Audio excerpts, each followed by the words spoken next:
സമയത്താണ് എനിക്ക് Einstein world record കിട്ടിയത്. കാരണം സെലിബ്രിറ്റി അല്ല, അത് പ്ലാൻഡ് അല്ല. അതൊക്കെ ഞാൻ സത്യം ഞെട്ടിപ്പോയി. ഇതൊക്കെ എന്താണ് ഇങ്ങനെയും എന്നെ ഇഷ്ടപ്പെടുന്നവർ ഇഷ്ടപ്പെടട്ടെ, അത് ആരും ഇല്ലെങ്കിലും എനിക്ക് എന്നെ ഭയങ്കര ഇഷ്ടമാണ്. അതിൽ ഞാൻ ഹാപ്പിയാണ്. കൂടെ ഒരു സപ്പോർട്ടിംഗ് ഒരു സിസ്റ്റം അങ്ങനെ എന്ന് പറയാൻ അത് ആരായിരുന്നു, അങ്ങനെ ഉണ്ടായിരുന്നു? എൻ്റെ ലൈഫിൽ എപ്പോഴും ഞാൻ എൻ്റെ ഇൻസ്പിറേഷൻ ആയിട്ട് എടുത്തിട്ടുള്ള എൻ്റെ വീഴ്ചകളാണ് എൻ്റെ ഡൗൺഫോൾ. ഡോക്ടർ റോബിനെ ശരിക്കും മിസ് ചെയ്യുന്നുണ്ട്. സൂപ്പർ സ്പെഷ്യാലിറ്റി പേഷ്യൻസിനെ വരെ നോക്കി എല്ലാവരും സംസാരിച്ച് അങ്ങനെയുള്ള ഒരു ഡോക്ടറിന് അതിന് ഞാൻ ഒബ്വിയസ്ലി മിസ് ചെയ്യുന്നുണ്ട്. എൻ്റെ പേരിൽ, എൻ്റെ ബ്രാൻഡിൽ അല്ലെങ്കിൽ എൻ്റെ പേരിൽ എനിക്കൊരു മെഡിക്കൽ സെൻറ്റർ, അത് കഴിഞ്ഞതിന് ശേഷം എൻ്റെ ഒരു ആഗ്രഹമാണ് ഇവിടുത്തെ നാട്ടിലെ പോലത്തെ നമ്മൾ തകർക്കാൻ വേണ്ടിയൊന്നും ആരും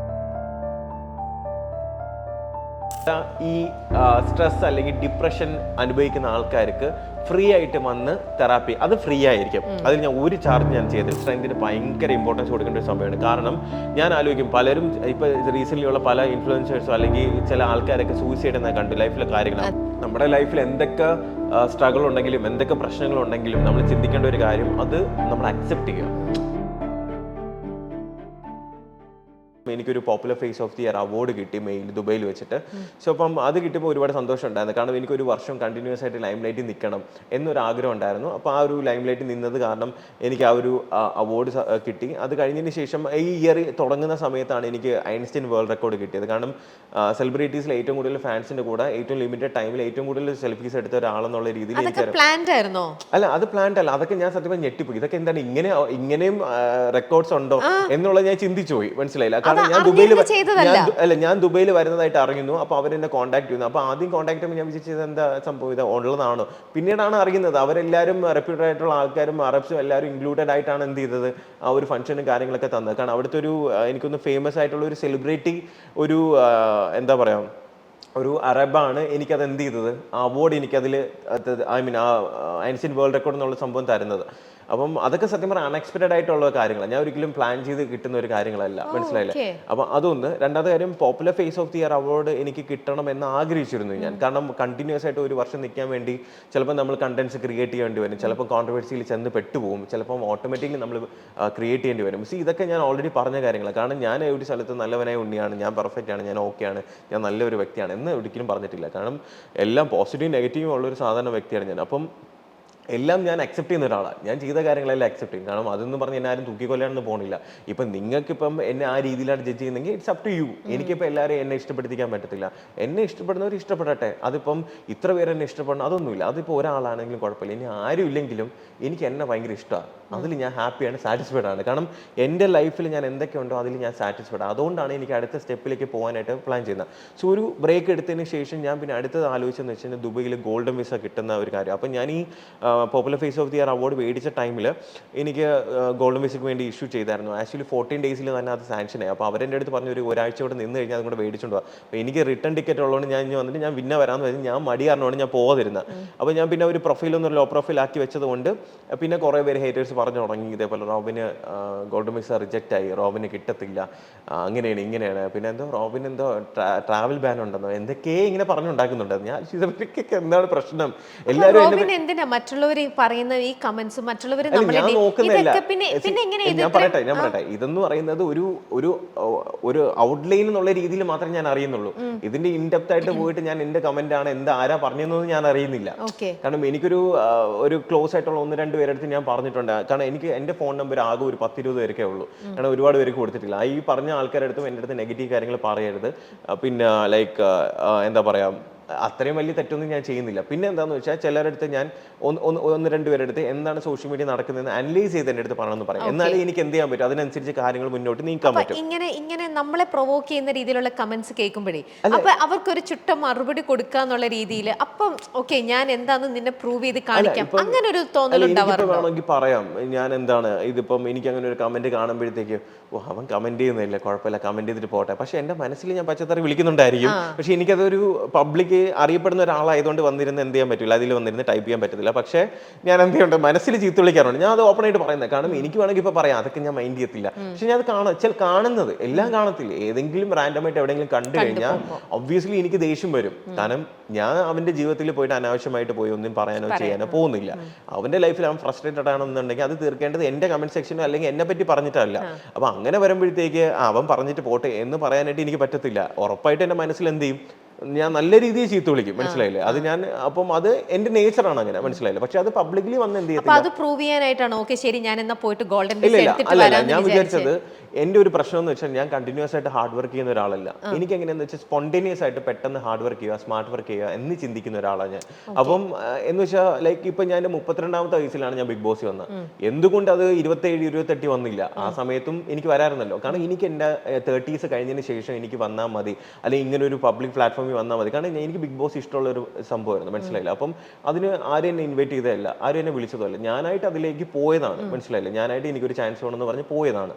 പിന്നെ ചില കാര്യങ്ങൾ ഞാൻ പറഞ്ഞില്ല, എൻ്റെ നിലപാടിൽ എപ്പോഴും ഞാൻ ഉറച്ചിരിക്കും. കാരണം എന്തെങ്കിലും ഒരു ഇപ്പം എന്നെ വളർത്തിയ അല്ലെങ്കിൽ എനിക്ക് വേണ്ടി എല്ലാം ചെയ്ത ഒരു സംഭവം എന്ന് പറഞ്ഞിട്ട് അവരെന്നെ കൊല്ലാൻ വേണ്ടിയും ശ്രമിച്ചു കഴിഞ്ഞാൽ, അല്ലെങ്കിൽ എന്നെ നശിപ്പിക്കാൻ വേണ്ടി ശ്രമിച്ചു കഴിഞ്ഞാൽ, അത് കണ്ടുകൊണ്ടിരിക്കാൻ എന്നെ കൊണ്ട് എന്ത് ചെയ്യത്തില്ല, പറ്റത്തില്ല. മനസ്സിലായില്ലേ? എന്ന് വെച്ചാൽ ഇപ്പം സിംപ്ലി പറഞ്ഞു കഴിഞ്ഞാൽ ഒരു റോബിനെ ഉണ്ടാക്കാൻ അറിയാമെങ്കിൽ 100 റോബിനെ ഉണ്ടാക്കാനും അറിയാം, അത് ഇല്ലാണ്ടാക്കാനും അറിയാം എന്ന് പറയുന്നത് സ്നേഹമല്ല. അവിടെ എൻ്റെ കൂടെ സ്നേഹമില്ല. കാരണം ഇതിന്റെ പിറകിൽ നടന്ന പല കാര്യങ്ങളും പലർക്കും അറിയത്തില്ല. ഞാൻ ഇപ്പോഴും പറയുന്നു, ഒരു റോബിനെ ഉണ്ടാക്കാൻ അറിയാമെങ്കിൽ 100 റോബിനെ ഉണ്ടാക്കാനും അറിയാം, അത് ഇല്ലാണ്ടാക്കാനും അറിയുന്നത് സ്നേഹമല്ല. അത് നമ്മളെ വളർത്തി ആരാണെങ്കിലും അവിടെ ആ കാണിച്ച തെറ്റാണെങ്കിൽ ഞാൻ ചൂണ്ടിക്കാണിക്കും. അതെന്റെ നിലപാടാണ്. മനസ്സിലായില്ലേ? അവിടെ ഞാൻ ഒരിക്കലും ഒരു നന്ദി കെട്ടവനാവുന്നില്ല. അവിടെ ഞാൻ എനിക്കാണ് എന്ത് ചെയ്ത പ്രയോറിറ്റി കൊടുത്തത്. എൻ്റെ കൂടെ സ്നേഹമായിട്ട് നിൽക്കുന്ന എല്ലാവരോടും ഞാൻ സ്നേഹമായിട്ട് മാത്രമേ നിൽക്കത്തുള്ളൂ. കാരണം അത് എന്നെ ക്ലോസ്ലി അറിയാവുന്ന ആൾക്കാർക്ക് അറിയാം. മനസ്സിലായില്ല? പിന്നെ ചിലർ പർപ്പസ്ലി പല കാര്യങ്ങൾക്കും വേണ്ടി എൻ്റെ അടുത്ത് വരും. അവരുടെ ആവശ്യങ്ങൾ നടക്കാതാകുമ്പോഴത്തേക്ക് എന്ത് ചെയ്യും, അവർ തിരിച്ചിട്ട് നമുക്കിട്ട് പണി തരും. ചിലപ്പോൾ നമ്മൾ മനുഷ്യരായതുകൊണ്ട് തിരിച്ച് എന്തെങ്കിലും ചെയ്യാൻ വേണ്ടി ശ്രമിക്കും. ഇത് നോർമൽ. മനസ്സിലായില്ലേ? ഇവിടെ ഒരു സെലിബ്രിറ്റി അല്ലെങ്കിൽ ഒരു പബ്ലിക് ഫിഗർ എന്നുള്ളത് ഞാൻ അവിടെ മറക്കും. ഞാനെന്ന് പറഞ്ഞ വ്യക്തി അല്ലെങ്കിൽ മനുഷ്യനെ മാത്രമേ ഞാനപ്പോൾ അവിടെ എന്ത് ചെയ്യത്തുള്ളൂ. എൻ്റെ നിലനിൽപ്പ് അല്ലെങ്കിൽ എൻ്റെ വ്യക്തിത്വം, അല്ലെങ്കിൽ ഞാൻ എന്തിനാണ് മറ്റുള്ളവർക്ക് വേണ്ടി, അല്ലെങ്കിൽ മറ്റുള്ളവർ എന്നെ തകർക്കാൻ വേണ്ടി ശ്രമിക്കുമ്പോൾ അതിന് നിന്നു കൊടുക്കാൻ എനിക്ക് പറ്റത്തില്ല. കാരണം ഞാൻ കഷ്ടപ്പെട്ട് വന്ന ഒരാളാണ്. ഒരാളിനെ കെയർ ഓഫിലോ അല്ലെങ്കിൽ ഒരാളോ എന്നെ പുഷ് ചെയ്യാനോ അല്ലെങ്കിൽ റോബിനെ ഈ ഏണി കയറി വാ എന്നൊന്നും ആരും എൻ്റെ അടുത്ത് പറഞ്ഞില്ല. ഓരോ പടികളായിട്ട് ഞാനായിട്ട് വെച്ച് വന്നതാണ്. അപ്പം അതിൻ്റെ കഷ്ടപ്പാട് എന്താണെന്ന് അറിയാം. പിന്നെ എന്തും ലൈഫിൽ ഫേസ് ചെയ്യാനുള്ള ഒരു ചങ്കൂറ്റം ഞാൻ ഉണ്ടാക്കിയെടുത്തിട്ടുണ്ട്. അതിനിപ്പോൾ ആര് വന്നാലും, അതിന് എത്ര വലിയ ആൾക്കാർ വന്നാലും, ഞാൻ ഇപ്പോഴും ഇവിടെ നിൽക്കുന്നുണ്ടെങ്കിൽ, ഇപ്പോഴും ഇയർ എൻഡിങ് ഇന്റർവ്യൂവിൽ ഞാനിപ്പോൾ ഈ ലൈഫ് ഈസ് ബ്യൂട്ടിഫുൾ എന്ന് പറഞ്ഞ ഷോയിൽ ഇരിക്കുന്നുണ്ടെങ്കിൽ അതെൻ്റെ കോൺഫിഡൻസ് തന്നെയാണ്. അപ്പൊ ഈ പറയുന്ന കോൺഫിഡൻസും ഈ നിൽക്കുന്നുണ്ടെന്ന് പറയുന്നില്ലേ, അത് ഒറ്റയ്ക്ക് ബിൽഡപ്പ് ചെയ്തെടുത്തതാണ് എന്ന് റോബിൻ പറയുന്നുണ്ട്. പക്ഷെ കൂടെ നമ്മുടെ ഈ ലൈഫ് ജേർണിയിൽ എപ്പോഴും നമുക്കൊരു മെന്ററായിട്ടോ അല്ലെ നമ്മുടെ കൂടെ ഒരു സപ്പോർട്ടിങ് ഒരു സിസ്റ്റം അങ്ങനെ എന്ന് പറയാൻ അത് ആരായിരുന്നു? അങ്ങനെ ഉണ്ടായിരുന്നോ? അല്ലെങ്കിൽ പാരന്റ്സോ ഫ്രണ്ട്സോ അങ്ങനെ? ഞാൻ പറയട്ടെ, എൻ്റെ ലൈഫിൽ എപ്പോഴും ഞാൻ എൻ്റെ ഇൻസ്പിറേഷൻ ആയിട്ട് എടുത്തിട്ടുള്ള എൻ്റെ വീഴ്ചകളാണ്, എൻ്റെ ഡൗൺഫോൾസ്. കാരണം എൻ്റെ ഡൗൺഫോൾസ് എന്നാണ് ഞാൻ പഠിക്കുന്നത്. ഓക്കെ, കാരണം 2023 എന്ന് പറയുമ്പോൾ എനിക്ക് ഒരുപാട് കാര്യങ്ങൾ പഠിപ്പിച്ചു തന്നു. ആരെയൊക്കെ വിശ്വസിക്കണം, ആരെയൊക്കെ വിശ്വസിക്കാൻ പാടില്ല, എന്തൊക്കെ കാര്യങ്ങൾ നമ്മൾ നോക്കണം. കാരണം നമ്മുടെ പ്ലാൻസ് ഒക്കെ മുൻകൂട്ടി പറഞ്ഞ് അത് തകർക്കാൻ വേണ്ടി ഒരുപാട് പേരുണ്ട്. കാരണം ഈ ഗോൾഡൻ വിസയുടെ കാര്യം പോലും ഞാൻ ആക്ച്വലി എനിക്ക് ആ സമയത്ത് എടുത്താൽ മതി എന്ന് തീരുമാനിച്ചിട്ടാണ്. കാരണം ഒരുപാട് പേര് പറയുന്നവരെല്ലാം പറഞ്ഞ അവസാനം ഗോൾഡൻ വിസ എന്ന് പറഞ്ഞൊരു സംഭവമേ ഇല്ല എന്നാക്കി. അത് ഞാൻ മുന്നേ ഇട്ടിട്ടുണ്ടായിരുന്നു. Golden visa on the way എന്ന് പറഞ്ഞൊരു പോസ്റ്റ് ഞാൻ ന്യൂ ഇയറിന് കഴിഞ്ഞതിന് ശേഷം ഇട്ടിട്ടുണ്ടായിരുന്നു. അപ്പോൾ അതിനുശേഷം എനിക്ക് ആ സമയപ്പോൾ പോയി എടുത്തപ്പോൾ പിന്നെ അവർക്കൊന്നും പറയാനില്ല. കാരണം അവർ തന്നെ പറഞ്ഞു, റോബിൻ ഇത്രയും പെട്ടെന്ന് കിട്ടിയതാണ്, ഇത്രയും പെട്ടെന്ന്. അത് എനിക്ക് മൾട്ടിപ്പിൾ കാറ്റഗറിയിലാണ് കിട്ടിയത്. മനസ്സിലായില്ലേ? അപ്പം അങ്ങനെ ഒരു സാഹചര്യത്തിൽ എനിക്ക് കിട്ടിയപ്പോഴത്തേക്ക് അവർക്ക് പിന്നെ ഒന്നും പറയാനില്ല. ഓക്കെ, ഇനി ഇപ്പൊ ഇത്രയും കാര്യങ്ങൾ, ഒരുപാട് ആഗ്രഹങ്ങളൊക്കെ ഉണ്ട്. ഇതൊക്കെ ചെയ്യുമ്പോഴത്തേക്ക് നമ്മൾ സൈഡിൽ മിസ് ചെയ്യുന്നുണ്ടോ? ഞാനൊരു ഡോക്ടർ എന്ന് പറഞ്ഞാൽ ഡോക്ടർ റോബിനെ ശരിക്കും മിസ് ചെയ്യുന്നുണ്ടോ? എനിക്ക് ആ ഒരു പ്രൊഫഷനിലേക്ക് എത്തണമെന്നോ ആ ഒരു ആഗ്രഹം? ഒബ്വിയസ്ലി. കാരണം ഞാൻ വൈകുന്നേരം ഒരു നൈറ്റ് ഡ്യൂട്ടി വൈകുന്നേരം ഒരു 7 മണിയാകുമ്പോൾ റെഡിയായി 7:30 ആകുമ്പോൾ കറക്റ്റ് ഞാൻ ഹോസ്പിറ്റലിൽ പോയി പഞ്ചിങ് ചെയ്ത് അടുത്ത ദിവസം രാവിലെ 9:30 വരെ ഞാൻ എൻ്റെ ഡ്യൂട്ടി ചെയ്യുന്ന ഒരു ഡോക്ടറായിരുന്നു ഞാൻ. അപ്പോൾ ആ സ്റ്റെത്തൊക്കെ ആയിട്ട് ഇൻഷർട്ട് ചെയ്ത് ആ ഒരു ഞാൻ ഇങ്ങനെ ഓടി നടന്ന എല്ലാ വാർഡിലും എല്ലാ സ്ഥലത്തും പോയി പല പീഡിയാട്രിക് തൊട്ട് സൂപ്പർ സ്പെഷ്യാലിറ്റി പേഷ്യൻസിനെ വരെ നോക്കി എല്ലായിടത്തും സംസാരിച്ച് അങ്ങനെയുള്ള ഒരു ഡോക്ടറായിരുന്നു ഞാൻ. അതിന് ഞാൻ ഒബ്വിയസ്ലി മിസ് ചെയ്യുന്നുണ്ട്. എനിക്ക് ആ ഒരു പ്രൊഫഷൻ, കാരണം എനിക്ക് ആ പ്രൊഫഷൻ എപ്പോഴും എൻ്റെ കൂടെ ഉണ്ട്, ഒരിക്കലും പോകാനൊന്നും പോകുന്നില്ല. അപ്പം ഞാൻ വിചാരിച്ചത് ഇപ്പം ഞാൻ തിരിച്ച് വീണ്ടും വർക്ക് ചെയ്യാൻ വേണ്ടി പോയി കഴിഞ്ഞാൽ എൻ്റെ ഗ്രാഫ് അതേപോലെ പോകും. മനസ്സിലായില്ലേ? അതിൽ നിന്നൊരു ഒരു ഒരു ഒരു കയറ്റമില്ല. അപ്പം ഞാൻ വിചാരിച്ചത് okay, doctor Robin Radhakrishnan medical centre എന്ന് പറഞ്ഞൊരു സംഭവം എൻ്റെ ഓണായിട്ട് എനിക്ക് എന്ത് ചെയ്യണം, ഒന്ന് സ്റ്റാർട്ട് ചെയ്യണം. അപ്പോൾ അത് സ്റ്റാർട്ട് ചെയ്ത് കഴിഞ്ഞാൽ ഞാൻ ഹാപ്പിയാണ്, സാറ്റിസ്ഫൈഡ് ആണ്. കാരണം എൻ്റെ പേരിൽ, എൻ്റെ ബ്രാൻഡിൽ അല്ലെങ്കിൽ എൻ്റെ പേരിൽ എനിക്കൊരു മെഡിക്കൽ സെന്റർ.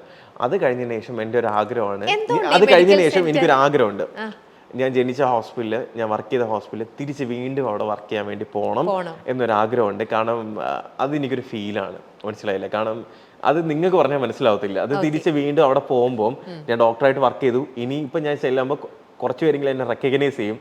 അപ്പോൾ കിട്ടുന്നൊരു ഫീല്, ആ സ്റ്റെപ്പ് ഇട്ട് അവിടെ വർക്ക് ചെയ്യാൻ പോകുമ്പോൾ കിട്ടുന്നൊരു ഫീൽ എന്ന് പറയുന്നത് എൻ്റെ വലിയ ഡിഫറെൻറ്റാണ്. അപ്പോൾ ഈ മെഡിക്കൽ സെൻറ്റർ എൻ്റെ മനസ്സിലുണ്ടെങ്കിലും അത് കഴിഞ്ഞതിന് ശേഷം, അതൊന്ന് കഴിഞ്ഞതിന് ശേഷം എനിക്ക് എന്ത് ചെയ്യണം, ഈ ഒരു ഹോസ്പിറ്റൽ വെറുതെയെങ്കിലും വന്ന് എന്ത് ചെയ്യണം. പിന്നെ മെഡിക്കൽ സെന്റർ അവിടെ UAE സ്റ്റാർട്ട് ചെയ്യാൻ? അല്ല, UAE പോസിബിലിറ്റീസ് പോസിബിലിറ്റീസ് കൂടുതൽ. നാട്ടിലുണ്ട്, പക്ഷേ UAE എന്ന് പറയുമ്പോൾ എനിക്ക് ഗോൾഡൻ വിസ കിട്ടി. അപ്പോൾ അത് നമ്മുടെ UAE ഗവൺമെന്റ് നമുക്ക് കിട്ടുന്ന ഒരു റെക്കഗ്നേഷൻ ആണ്, മനസ്സിലായി? അപ്പോൾ അത് വെച്ചിട്ട് നമുക്ക് കുറച്ച് പ്രിവിലേജും കാര്യങ്ങളുണ്ട്, എല്ലാം ഈസിയാണ് അവിടെ കുറച്ചുകൂടെ. പിന്നെ അവിടെ ഇതേപോലെ ഇവിടുത്തെ നാട്ടിലെ പോലത്തെ നമ്മളെ തകർക്കാൻ വേണ്ടിയൊന്നും ആരും നടക്കത്തില്ല. കാരണം അതൊന്നും അവിടുത്തെ ഗവൺമെന്റിൽ പറ്റത്തില്ല. അപ്പൊ ഞാൻ വിചാരിച്ച അവിടെ തന്നെയാണ് കുറച്ച് കാര്യങ്ങൾ ചെയ്യാനായിട്ട് ബെറ്റർ. പക്ഷേ കൺസൾട്ട് ചെയ്യാൻ ആരും വന്നാൽ ഉണ്ടാവില്ല. അല്ല, ഞാൻ പറഞ്ഞത് എന്റെ പേരിലായിരിക്കും. ഞാൻ ഉദ്ദേശിച്ചെന്ന് വെച്ച് കഴിഞ്ഞാൽ ഒരു എമർജൻസി മെഡിസിൻ കൺസൾട്ടന്റിനെ ഒരാളെ എടുക്കണം, ഒരു ജനറൽ ഫിസിഷ്യൻ എടുക്കണം, 2 ഡ്യൂട്ടി ഡോക്ടേഴ്സിനെ എടുക്കണം, ഒരു 5-6 നഴ്സ് സ്റ്റാഫിനെ എടുക്കണമെന്നുണ്ട്, പിന്നെ 2 റിസപ്ഷനിസ്റ്റ്, പിന്നെ ഒരു സെക്യൂരിറ്റി. ഇങ്ങനെയുള്ള ഒരു അപ്ഗ്രേഡഡ് ആയിട്ടുള്ള ഒരു പ്രൈമറി ഹെൽത്ത് സെന്റർ പോലത്തെ ഒരു മെഡിക്കൽ സെന്റർ അവിടെ സെറ്റപ്പ് ചെയ്യണമെന്നൊരു ആഗ്രഹമുണ്ട്. അറ്റ് ദി സെയിം ടൈം അവിടെ ഈ സ്ട്രെസ് അല്ലെങ്കിൽ ഡിപ്രഷൻ അനുഭവിക്കുന്ന ആൾക്കാർക്ക് ഫ്രീ ആയിട്ട് വന്ന് തെറാപ്പി, അത് ഫ്രീ ആയിരിക്കും. അതിൽ ഞാൻ ഒരു ചാർജ് ഞാൻ ചെയ്യത്തില്ല. കാരണം നമ്മുടെ ഹെൽത്ത്, ഫിസിക്കൽ ഹെൽത്ത് പോലെ നമ്മുടെ മെന്റൽ സ്ട്രെങ്തിന് ഭയങ്കര ഇമ്പോർട്ടൻസ് കൊടുക്കേണ്ട ഒരു സമയമാണ്. കാരണം ഞാൻ ആലോചിക്കും, പലരും ഇപ്പോൾ റീസെൻ്റ്ലി ഉള്ള പല ഇൻഫ്ലുവൻസേഴ്സോ അല്ലെങ്കിൽ ചില ആൾക്കാരൊക്കെ സൂയിസൈഡ് എന്നാ കണ്ടു ലൈഫിലെ കാര്യങ്ങൾ. അപ്പോൾ അവരാലോചിക്കേണ്ട, ഇത്രയും ഡീഗ്രേഡിങ്ങും ഇത്രയും കാര്യങ്ങളും ഇത്രയും ഇതെല്ലാം സഫർ ചെയ്തിട്ട് ഞാൻ ഇപ്പോഴും ഇവിടെ വന്നിങ്ങനെ ഇരിക്കുന്നുണ്ടെങ്കിൽ നിങ്ങൾ അത് മാത്രം ആലോചിച്ചാൽ മതി. കാരണം ഞാൻ അനുഭവിച്ചതിൻ്റെ 10-1 പോലും നിങ്ങൾ എന്ത് ചെയ്യുന്നുണ്ടായിരിക്കില്ല, നിങ്ങൾ അനുഭവിക്കുന്നുണ്ടായിരിക്കത്തില്ല. അപ്പം നമ്മുടെ ലൈഫിൽ എന്തൊക്കെ സ്ട്രഗിൾ ഉണ്ടെങ്കിലും എന്തൊക്കെ പ്രശ്നങ്ങളുണ്ടെങ്കിലും നമ്മൾ ചിന്തിക്കേണ്ട ഒരു കാര്യം, അത് നമ്മൾ അക്സെപ്റ്റ് ചെയ്യുക. നമ്മുടെ പ്രശ്നങ്ങളോ അല്ലെങ്കിൽ നമ്മുടെ പ്രോബ്ലംസ് അക്സെപ്റ്റ് ചെയ്യുക. എന്നിട്ട് അടുത്തത് എന്താണ് വഴി എന്ന് നമ്മൾ ഇരുന്ന് ചിന്തിച്ച് അതിന് വേണ്ടിയുള്ളത് വർക്ക് ചെയ്യുക. അല്ലാതെ നമ്മൾ അവിടെ തന്നെ ഇരുന്ന് കഴിഞ്ഞാൽ ഇരുന്ന് പോകും. മനസ്സിലായില്ല? അത്രേ ഉള്ളൂ. മോട്ടിവേഷണൽ ക്ലാസ് എടുക്കാൻ പറ്റിയ ഒരാൾ. അല്ല, ഞാൻ ഇതിന് മുന്നേ മോട്ടിവേഷൻ ആക്ച്വലി ചെറുതായിട്ട് ചെയ്യുന്നുണ്ടായിരുന്നു, കോളേജിലൊക്കെ പോയി ചെയ്യുന്നുണ്ടായിരുന്നു. അപ്പം തിരിച്ച് ഞാൻ പറയാം, അങ്ങനെയുള്ള ആൾക്കാരോട് സംസാരിക്കുമ്പോഴേ നമുക്ക് എങ്ങനെ വരത്തുള്ളൂ. ഇപ്പം അത് ഓരോ ആങ്കർ അനുസരിച്ച്. മുമ്പൊക്കെ ഞാൻ കണ്ടന്റ് കൊടുക്കണമെന്നുള്ളതുകൊണ്ട് എനിക്കറിയാം ഏത് കണ്ടന്റ് എവിടെ ക്ലിക്ക് ആവും, എങ്ങനെ പോകണമെന്ന് അറിയാം. ഇപ്പൊ എനിക്ക് കണ്ടന്റിന്റെ ആവശ്യമില്ല. കാരണം എന്റെ ഞാൻ പ്രീ പ്ലാൻഡാ. ഇപ്പൊ ഈ ഒരു ഇന്റർവ്യൂവിൽ വരുമ്പോൾ തന്നെ ലൈഫ് ഈസ് ബ്യൂട്ടിഫുൾ ആണ്. അപ്പൊ ലൈഫ് ഈസ് ബ്യൂട്ടിഫുളിനെ പറ്റി ഒരു ചോദ്യമായിരിക്കും ആദ്യമായിട്ട് ചോദിക്കുന്നത് എന്ന് എനിക്കറിയാം. സോ അപ്പം ഞാൻ എന്തായിരിക്കും പറയുന്നതെന്നുള്ളത് വരെ ഞാൻ ചിന്തിക്കാറുണ്ട്. മനസ്സിലായില്ലേ? ഈ ഒരു ഷോയിൽ ഇവിടെയാണ് ഞാൻ ഇരിക്കേണ്ടത്, ഈ ഒരു പ്രൊഫൈലാണ് എനിക്ക് വേണ്ടതെന്ന് പോലും എനിക്ക് അറിയാനുണ്ട്. അത് മാത്രമല്ല രമ്യക്ക് അറിയാത്ത വേറൊരു കാര്യം കൂടെ, റമ്മി ബ്ലാക്ക് ഡ്രസ് ഇട്ടത് ഞാൻ പറഞ്ഞിട്ടാണ് അപ്പൂ ഇട്ടത്. അറിയാവോ? അല്ല, ഞാൻ പറയട്ടെ, ഈ ലൈഫിൽ ഇപ്പൊ പ്രീ പ്ലാനിങ് ആയിട്ട് കാര്യങ്ങൾ നടന്നു. പ്രീ പ്ലാനിങ് അല്ലാതെ ഒരു ലൈഫിൽ ഒരു കാര്യം വന്നു കഴിഞ്ഞാൽ, അതും ഏറ്റവും കൂടുതൽ നമുക്ക് എന്താ പറയാ, വളരെ സീരിയസ് ആയിട്ടുള്ള ഒരു സിറ്റുവേഷൻ വന്നാൽ, അപ്പൊ അത് ഹാൻഡിൽ ചെയ്യാൻ ശരിക്കും ബുദ്ധിമുട്ട് വരും തോന്നുന്നുണ്ടോ? സീരിയസ് ആയിട്ടുള്ള ഒരു ഇഷ്യൂ അല്ല, ഇപ്പൊ എല്ലാം പ്രീ പ്ലാനിങ് ആയിട്ടാണല്ലോ കാര്യങ്ങളെല്ലാം നിൽക്കുന്നത്. ഞാൻ ഉടുത്തിരിക്കുന്ന ബ്ലാക്ക് സാരി വരെ അങ്ങനെയല്ല. ആക്ച്വലി പ്രീ പ്ലാൻഡ് ആയിട്ട് പല കാര്യങ്ങളും ചെയ്തു കഴിഞ്ഞാൽ ചിലപ്പോൾ സക്സസ്ഫുൾ ആവണമെന്നില്ല. പക്ഷെ നമുക്ക് നടക്കാവുന്ന കാര്യങ്ങൾ, മനസ്സിലായില്ലേ? അല്ല, ഞാൻ ചോദിക്കുന്നത് പ്രീ പ്ലാനിങ് ചെയ്യാതെ പെട്ടെന്ന് ലൈഫിൽ വലിയൊരു സംഭവം വന്നു കഴിഞ്ഞാൽ അതിനെ അപ്പം ഫേസ് ചെയ്യാനുള്ള ആ ഒരു ഇത് അതുണ്ടാവും. ഇത്രയൊക്കെ ഫേസ് ചെയ്തില്ലേ, നമ്മൾ ഇത്രയൊക്കെ വന്നോണ്ട് എന്ത് വന്നാലും വരട്ടെ. ഇപ്പൊ ഞാനൊരു ക്രിമിനൽ ക്രൈം ഒന്നും ചെയ്യാൻ പോകുന്നില്ല. എന്താ വെച്ചാൽ ഒരാളിനെ കൊല്ലാനോ അല്ലെ പിടിച്ചു പറിക്കാനോ അല്ലെങ്കിൽ അത്രയും വേഴ്സ്റ്റ് ആയിട്ടുള്ള കാര്യങ്ങളൊന്നും ഞാൻ എൻ്റെ ലൈഫിൽ ചെയ്യാൻ വേണ്ടി പോകുന്നില്ല. കാരണം അങ്ങനെ ചെയ്യാനും സമ്മതിക്കത്തില്ല. കാരണം പൊടി എന്ന് പറഞ്ഞ ഒരാളെൻ്റെ കൂടെ ഉള്ളപ്പം ഞാൻ എന്തെങ്കിലും ഒരു കാര്യം പറഞ്ഞാൽ ചേട്ടാ വേണ്ട അല്ലെങ്കിൽ ചേട്ടാ ശ്രദ്ധിക്കുക എന്നുള്ളത് എന്ത് ചെയ്യാറുണ്ട്, പറയാറുണ്ട്. എനിക്കൊരു ഗൈഡ് ചെയ്യാനായിട്ട് ഒരാൾ എന്തുണ്ട് എൻ്റെ കൂടെ ഉള്ളതുകൊണ്ട് മാക്സിമം ഞാൻ കുഴിയിലൊന്നും ചെന്ന് ചാടാനുള്ള പ്രശ്നങ്ങളില്ല. കാരണം ഇപ്പൊ ഈ കഴിഞ്ഞ കുറെ മാസങ്ങളാണെങ്കിലും വലിയ രീതിയിലുള്ള കോൺട്രവേഴ്സീസോ വലിയ രീതിയിലുള്ള പ്രശ്നങ്ങളോ കാര്യങ്ങളൊന്നും ഇല്ല. കുറച്ച് സ്മൂത്ത് ആയിട്ട് പോസിറ്റീവ് ആയിട്ടാണ് പൊയ്ക്കൊണ്ടിരിക്കുന്നത്.